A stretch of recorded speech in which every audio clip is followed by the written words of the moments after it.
anaknya siapa dan dalam momentum seperti apa gitu ya. Nah, kalau Pak Soleman sendiri melihatnya seperti apa, Pak?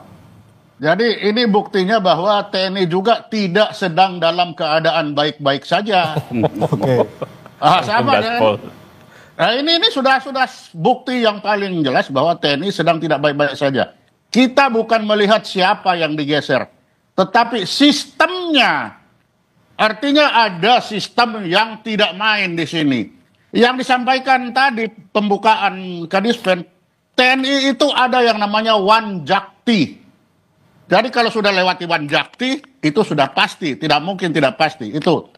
Nah, lalu yang kedua, kalau kita bisa lihat di sini, itu tidak hanya berdiri sendiri, ada Angkatan Laut yang dipindahkan, dipensiunkan menjadi Angkatan Darat. Itu Kababinkum, Kresno Bentoro, tiba-tiba jadi Angkatan Darat. Lalu yang ketiga, dalam surat keputusan itu, biasanya surat keputusan itu tidak ditembuskan kepada yang bersangkutan. Sekarang ditembuskan kepada yang bersangkutan hanya 6, 8 atau berapa itu. Kenapa tidak semua? Artinya ini memang tidak baik-baik saja ini. Yang terjadi apa? Yang di atas jalan sendiri, yang di bawah ogah-ogahan. Ini kalau saya melihat, Pak Sanudin nanti bisa menjelaskan. Yang di bawah itu dibiarin aja itu. Bagaimana baru kali ini terjadi seorang Kababinkum loh, itu Angkatan Laut, tiba-tiba pensiunnya jadi Angkatan Darat. Nah, artinya di dalam ini sedang tidak baik-baik saja. Itu buktinya. Oke, memang kita lihat tidak hanya soal satu orang saja, tapi secara keseluruhan ini sedang tidak baik-baik saja, betul Kang TB kalau melihatnya? Iya, jadi sangat tidak baik-baik saja. Pakai sangat. Pakai sangat, Bang. Saya akan kembali kepada aturan perundang-undangannya. Di dalam Undang-Undang Pertahanan pasal 17 itu tercantum, ya, begini bunyinya. Presiden mengangkat Kepala Staf Angkatan Darat, Kepala Staf Angkatan Laut, Kepala Staf Angkatan Udara atas usulan Panglima TNI. Clear. Jadi Panglima TNI hanya mengusulkan Angkatan Kasad, Kasal. Jadi kalau dia mengusulkan yang lain, boleh. Termasuk mengusulkan Jenderal Kunto. Oke, titik di situ dulu ya. Oke. Kemudian naik ke atas Undang-Undang Dasar pasal 10. Presiden penguasa tertinggi atau memegang kekuasaan tertinggi atas Angkatan Darat, Angkatan Laut, dan Angkatan Udara. Oke, clear. Jadi Panglima TNI, garis hierarki dan komandonya dari Panglima TNI hanya Presiden. Oke. Republik Indonesia. Oke, sekarang dalam hal mutasi Jenderal Kunto, ya. Yang pertama, Jenderal Kunto sebagai pejabat struktural, kalau tidak salah waktu itu menjadi Pangdam Siliwangi, membuat surat tulisan yang kemudian di-share, dikirim ke Kompas. Kemudian tersiar kemana-mana, lalu saya melihat, ya, ada sebuah situasi yang mungkin kurang pas untuk Presiden.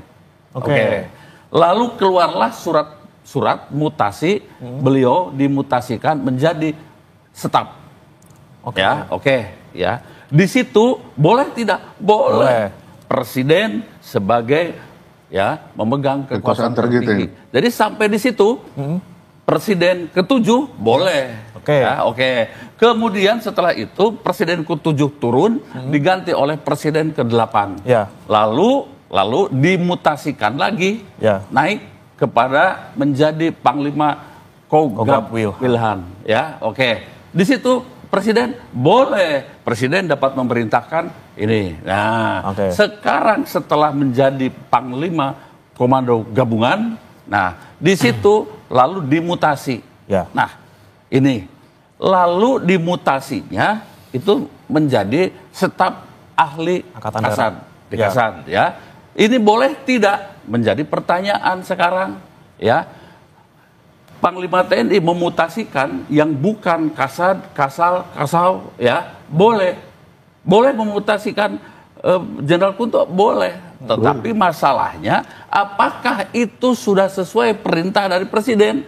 Nah, di sini atas perintah siapa? Nah, konon itu yang menjadi penggantinya itulah mantan ajudan Presiden ke-7. Ya. Berarti Panglima TNI ini atas arahan dan mungkin kut atas perintah Presiden ke-7. Ini Oke. yang tidak benar.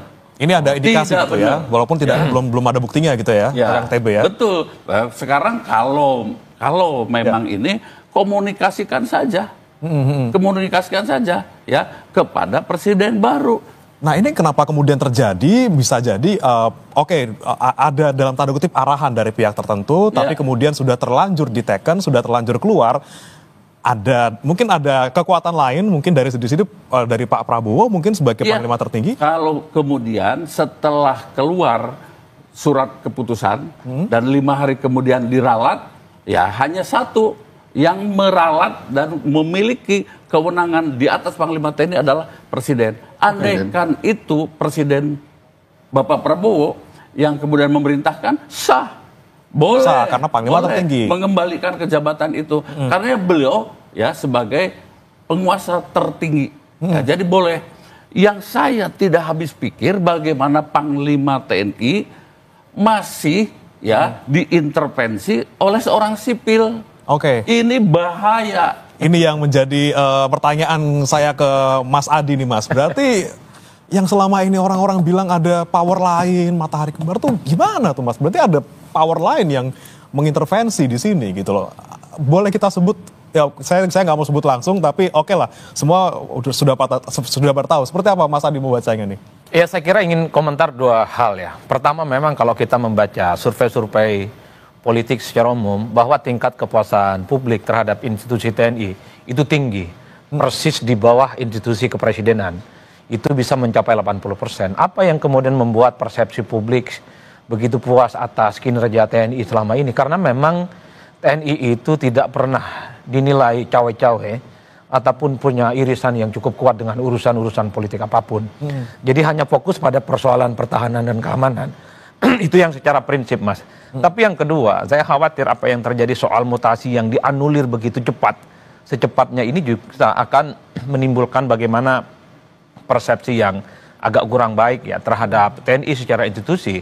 Tadi mantan Kepala KBAI sudah bicara, apalagi Bang TB juga menyatakan bahwa ini semuanya sudah tidak baik-baik saja. Oke. Kalau kita bicara tentang hal-hal yang sifatnya prinsip sebenarnya, bahwa hal-hal yang sifatnya mutasi, promosi adalah hal yang lumrah, itu semua orang cukup memahami. Ini tentu ada mekanisme internal yang ada di kawan-kawan TNI tentu untuk menghadapi situasi yang berkembang. Tapi kalau kita bicara tentang konteks politik hari ini, ya tentu publik tidak bisa di-stop. Ya. Bicara tentang ada irisan-irisan politik yang kemudian tidak berkesudahan.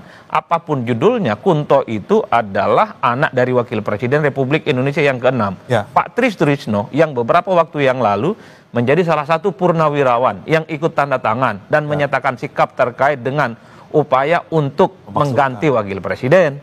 Inilah yang kemudian disebut dengan dilalahnya. Ini kok tiba-tiba anak wakil Presiden Republik Indonesia namanya Jenderal Kunto diganti dengan mantan ajudan Presiden Republik Indonesia yang ke-7. Hal-hal yang semacam ini bagi saya tidak perlu orang canggih. Tidak perlu misalnya harus punya kapasitas terkait dengan dunia kemiliteran. Ini transparan dan gamblang bahwa ada sesuatu yang sebenarnya tidak selesai. Ini terlalu obvious puzzle-puzzlenya kalau dibilang tidak ada hubungan, sudah terlalu jelas di depan mata gitu ya. Karena begini Mas ya, kenapa? Sipil pun paham bahwa TNI itu adalah organisasi yang sifatnya komando, tegak lurus. Jadi setiap apapun yang dikeluarkan itu pasti sudah terukur, kredibel, dan penuh dengan kehati-hatian. Coba bisa dibayangkan, baru ada keputusan sehari soal mutasi, tiba-tiba besoknya dianulir. Ini tentu tidak TNI banget. Kalau sipil melakukan ini mungkin biasa, karena sangat dinamis dan sangat demokratis.